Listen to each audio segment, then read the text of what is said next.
बच्चों, इस वीडियो में हम लोग आइसोमेरिज्म के बारे में पढ़ेंगे। ऑर्गेनिक केमिस्ट्री का बहुत इंपॉर्टेंट चैप्टर है आइसोमेरिज्म और बहुत इंटरेस्टिंग भी है। इसको हिंदी में समावयवता कहते हैं। आइसोमेरिज्म बच्चों होते क्या है? Process of forming different isomers is called as isomerism, यानी कि विभिन्न समावयवियों को प्राप्त करने का जो तरीका है, जो प्रोसेस है, उसे हम क्या कहते हैं? समावयवता कहते हैं। ठीक है, तो अब समावयवी भी क्या है, यानी आइसोमर्स क्या हैं, है ना।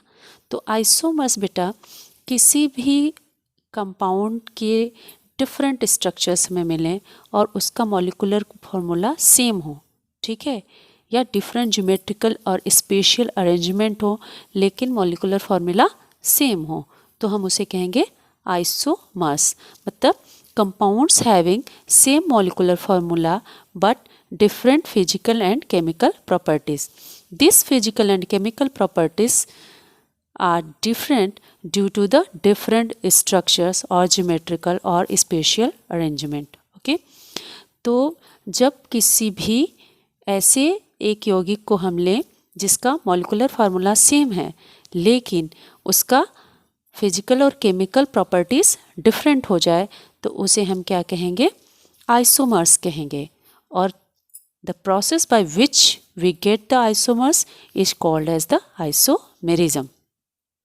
ठीक है, अब इसको अगर हम क्लासिफिकेशन करें यानी टाइप्स ऑफ आइसोमेरिज्म देखें तो हमें क्या देखने मिलेगा? Two type of isomerism. Mainly isomerism is divided into two categories. First आपका होता है बेटा स्ट्रक्चरल आइसोमेरिज्म, ओके, और दूसरा होता है स्टेरियो आइसोमेरिज्म।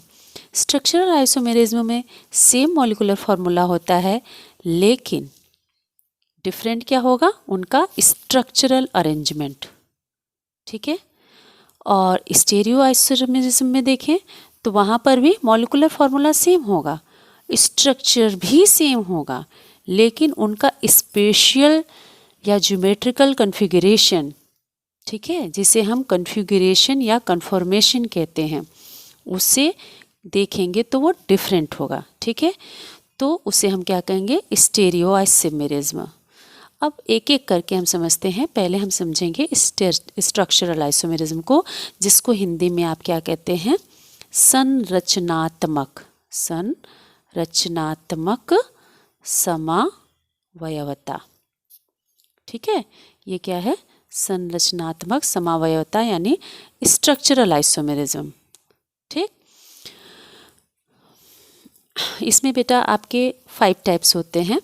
पहला आपका है चेन आइसोमेरिज्म, दूसरा position isomerism, functional group isomerism, metamerism and tautomerism.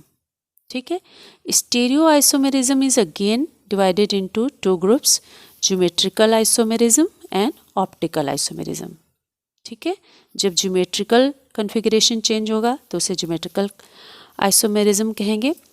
अब जब स्पेशल अरेंजमेंट चेंज होगा तो उसे हम ऑप्टिकल आइसोमेरिज्म कहेंगे। उसमें कन्फर्मेशन चेंज हो जाता है। आगे जैसे जैसे पढ़ते जाएंगे वैसे वैसे आपको समझ में आता जाएगा। ठीक है, एक एक करके समझते हैं। पहले स्ट्रक्चरल आइसोमेरिज्म में पहला पढ़ते हैं चेन आइसोमेरिज्म क्या है।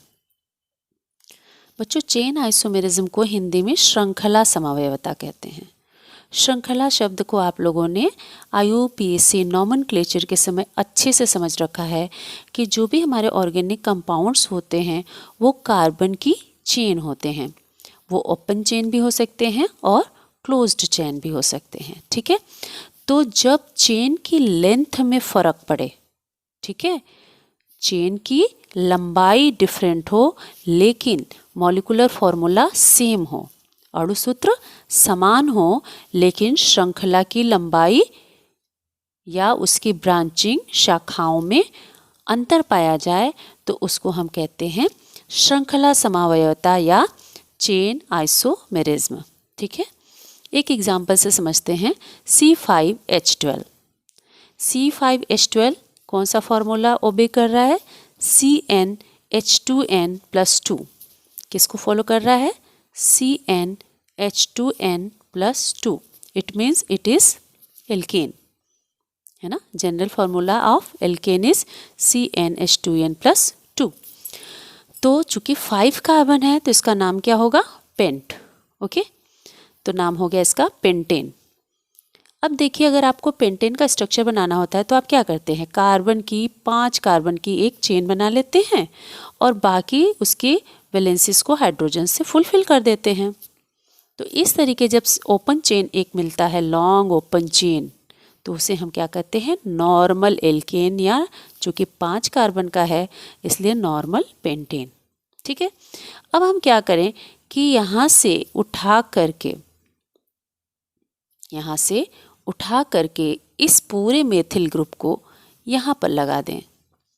ठीक है, तो हमको देखिए क्या मिलेगा, CH3 CH2 CH3 और यहाँ से एक ब्रांच आ गई CH3। This is your substituent.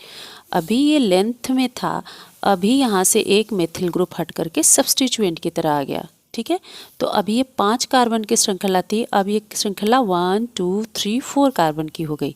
Okay, तो अब ये चेंज हो गया ना। देखिए, मॉलिक्यूलर फार्मूला अभी भी उतना ही है, C5H12, लेकिन चेन की लेंथ यहाँ 5 कार्बन की थी, यहाँ पे 4 कार्बन की थी। 5वां कार्बन यहाँ पे सब्स्टिट्यूएंट की तरह आ गया दूसरे नंबर के कार्बन पे, 1 2 3 4। हम नंबरिंग लेफ्ट टू राइट करेंगे, पता है आपको, या राइट टू लेफ्ट करेंगे। इट्स डिपेंड्स ऑन कि हम कहाँ से सब्स्टिट्यूएंट या फंक्शनल ग्रुप को लेस नंबर प्रोवाइड करें। ठीक है, तो 4 कार्बन की श्रृंखला है, हम यहाँ पे राइट टू लेफ्ट नंबरिंग करेंगे, ना कि लेफ्ट टू राइट। ओके, तो इसका नाम हम क्या होगा, आइसोपेंटेन या 2 मेथिल ब्यूटेन। ठीक, अब एक मेथिल को और हटा करके हम यहाँ वाले मेथिल को हटा के यहाँ लगा दें तो देखिए हमको क्या मिल जाएगा, नियोपेंटेन। तो इस तरीके से आप देख रहे हो बच्चों कि C5H12 जो है वो क्या है, उसका अणुसूत्र है तीनों ही परिस्थितियों में, लेकिन कंपाउंड क्या हो जा रहा है, यहाँ नॉर्मल पेंटेन, यहाँ आइसोपेंटेन और यहाँ नियोपेंटेन। ठीक है, तो ये सारे जो हैं वो किस बात में डिफरेंट हैं, लेंथ ऑफ कार्बन चेन। ठीक है, इसलिए इनके अंदर जो पाई जाने वाली समावयवता है वो किस प्रकार की है, चेन आइसोमेरिज्म है, श्रृंखला समावयवता है। ठीक है, नेक्स्ट है बेटा आपका पोजीशन आइसोमेरिज्म। पोजीशन आइसोमेरिज्म में पोजीशन ऑफ फंक्शनल ग्रुप या सब्स्टिट्यूएंट, किसी सब्स्टिट्यूएंट या फंक्शनल ग्रुप का स्थान चेंज हो जाता है तो उसे हम क्या कहते हैं, पोजीशन आइसोमेरिज्म या स्थान समावयवता। Molecular formula again will be same. हमेशा ही आइसोमेरिज्म में कंपाउंड का मॉलिक्यूलर फॉर्मूला नहीं बदलता है। ठीक है, अगर position of substituent and functional group और functional group changed then it will be come under position isomerism and the compounds which will be position isomers. Example लेते हैं पेंटीन। ओके, पेंटीन बनाने के लिए कार्बन की एक लंबी चेन बना लिया और यहाँ पे एक डबल बॉन्ड क्रिएट किया। ठीक है, तो आप जानते हो ये क्या है, एन पेंटीन। क्या है, एन पेंटीन। अब यहाँ पे देखो बच्चों, ये जो डबल बॉन्ड है ये आपका क्या है, फंक्शनल ग्रुप है। ठीक है, एक तरीके से।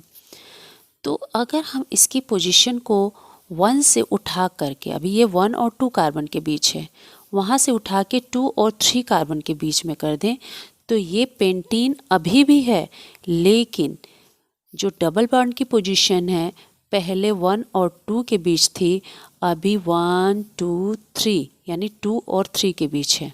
ओके, तो अभी इसका नाम एन पेंटीन से हटके क्या हो जाएगा, पेंट टू इन।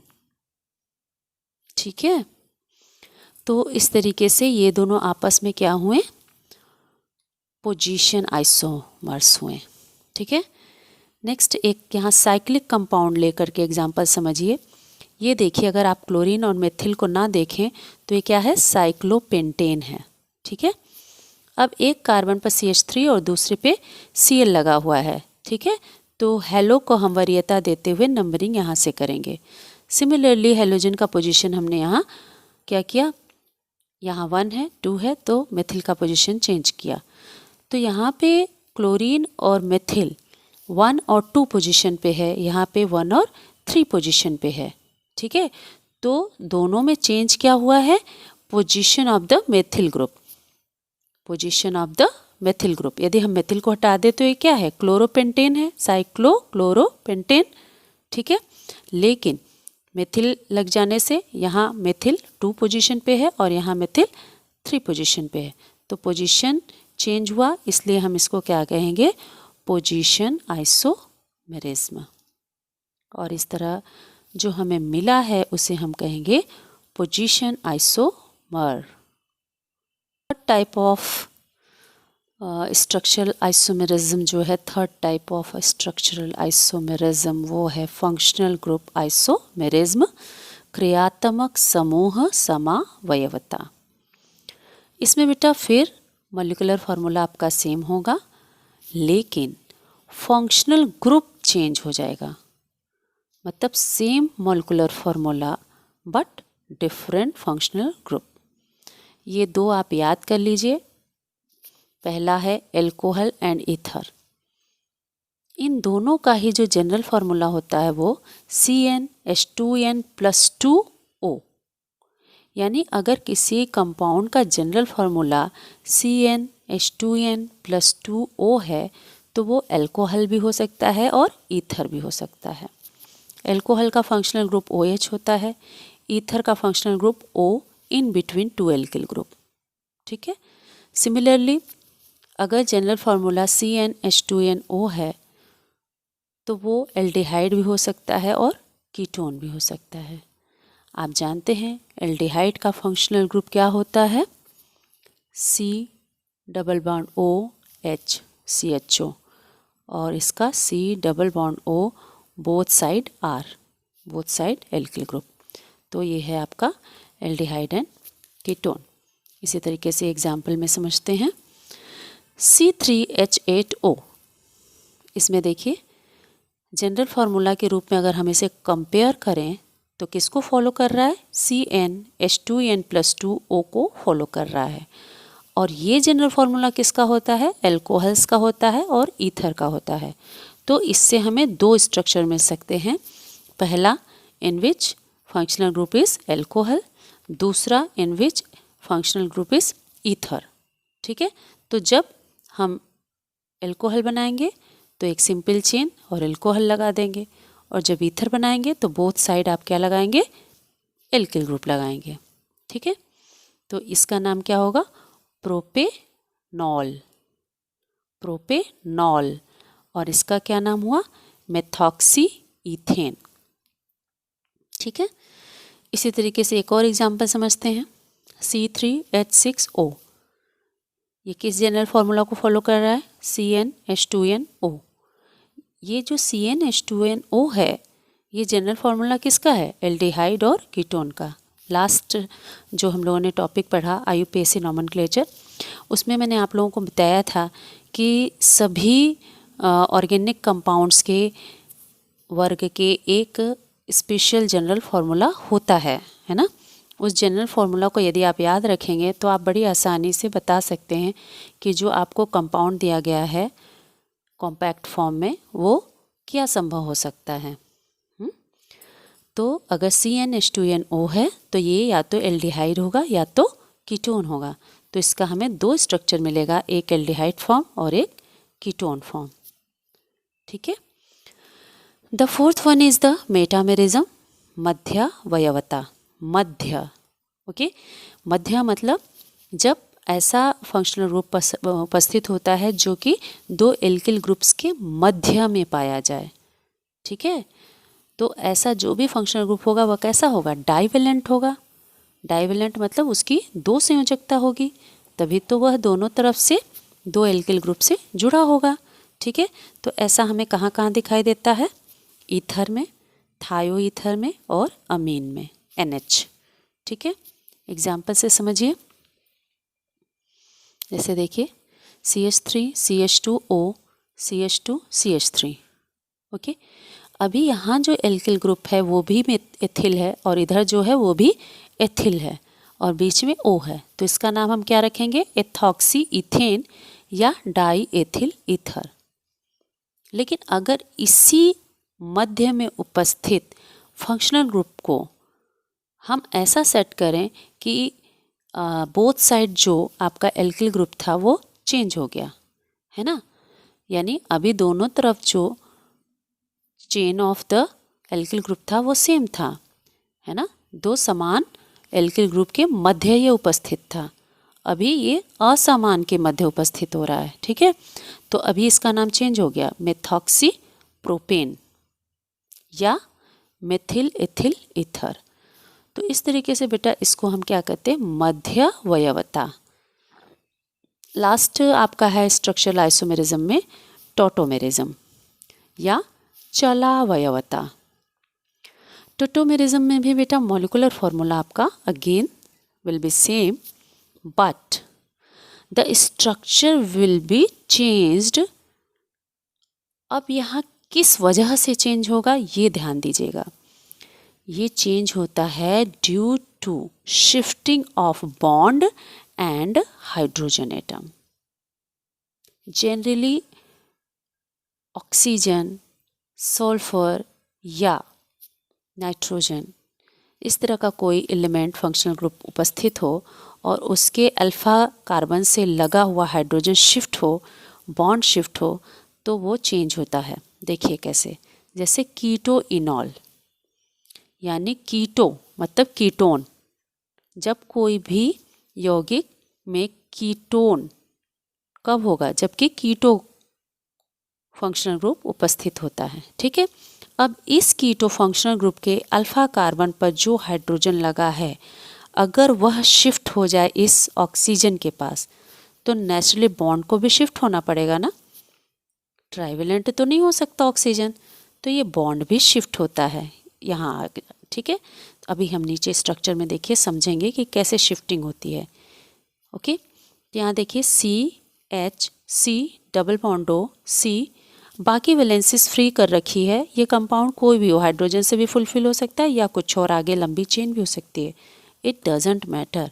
यहाँ हमको समझना ये है कि this is your keto form and this is your enol form, यानी इन और ऑल, इन और ol present on the same carbon atom, then it is called as enol। Okay, अब ये enol बनता कैसे है ये देखिए। यहाँ का जो ये डबल बॉन्ड का पाई इलेक्ट्रॉन है ये शिफ्ट होता है ऑक्सीजन की ओर। तो जैसे ही ऑक्सीजन की ओर शिफ्ट होगा बेटा तो यहाँ पर नेगेटिव और यहाँ पे पॉजिटिव चार्ज डेवलप होगा। ठीक है, इस पॉजिटिव चार्ज को सेटिस्फाई करने के लिए ये हाइड्रोजन का जो बॉन्ड है ये शिफ्ट हो जाता है यहाँ पे। ठीक, तो जैसे यहाँ शिफ्ट होगा ये बॉन्ड टूट जाएगा और ये एज ए H+ रिलीज होगा और ये जाकर अटैक करेगा इस O- पे और यहाँ OH हो जाएगा। तो ये H कहाँ चला गया? इस O पे चला गया, shifting of hydrogen to oxygen atom and shifting of this double bond to this carbon between this two carbons. Okay, तो यहाँ पर कीटो फॉर्म है और यहाँ पे इनऑल फॉर्म है, इनऑल। तो this is all about your structural isomerism. Hope कि आपको समझ में आ गया होगा अच्छी तरह। बीच बीच में आप लोग रुक के चाहें तो इसके क्लिक्स ले लीजिए, वैसे मैं इसके क्लिक्स आपको भेज भी दूंगी।